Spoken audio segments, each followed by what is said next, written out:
रितेश देशमुख और जेनेलिया पर 116 करोड़ के कर्ज में गड़बड़ी का आरोप। सरकार ने दिया ऋण मामले पर जांच का आदेश। फेमस एक्टर रितेश देशमुख और उनकी पत्नी जेनेलिया डिसूजा इंडस्ट्री के फेमस शादीशुदा कपल में से एक हैं। दोनों अक्सर सुर्खियों में रहते हैं। हाल ही में इस कपल को लेकर एक चौंकाने वाली खबर सामने आई है। रितेश देशमुख और जेनेलिया डिसूजा अपनी कंपनी को लेकर मुश्किल में आ गए हैं।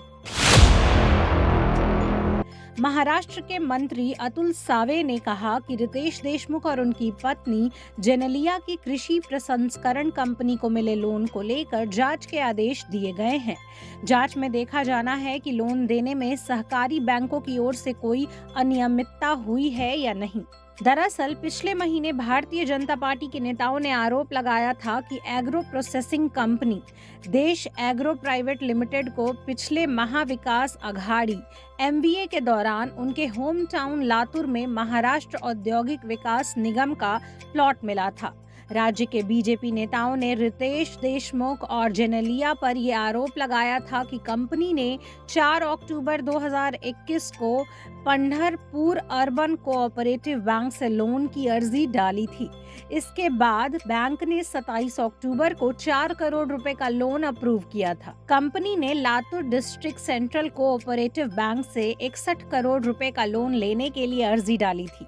ये भी 27 अक्टूबर को अप्रूव हुई। इसके बाद इसी बैंक से 55 करोड़ रुपए का लोन 25 जुलाई 2022 को लिया गया था।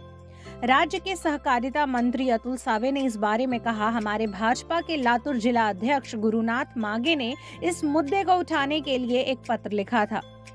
मुझे MIDC के बारे में कुछ भी पता नहीं है, लेकिन मैंने यह पता लगाने के लिए जांच का आदेश दिया है कि क्या इसमें बैंक की ओर से कोई गड़बड़ी की गई थी। मंत्री ने कहा कि उप जिला रजिस्ट्रार फंडिंग की जांच करेंगे और ये पता करेंगे कि कर्ज लेने के लिए जरूरी पर्याप्त सिक्योरिटी सुनिश्चित की गई थी या नहीं।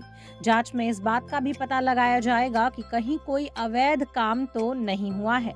आपको बता दें कि रितेश देशमुख महाराष्ट्र के पूर्व मुख्यमंत्री और कांग्रेस नेता दिवंगत विलास राव देशमुख के पुत्र हैं। उनके बड़े भाई अमित MVA सरकार में मंत्री थे और उनके छोटे भाई भी लातूर ग्रामीण निर्वाचन क्षेत्र से विधायक हैं।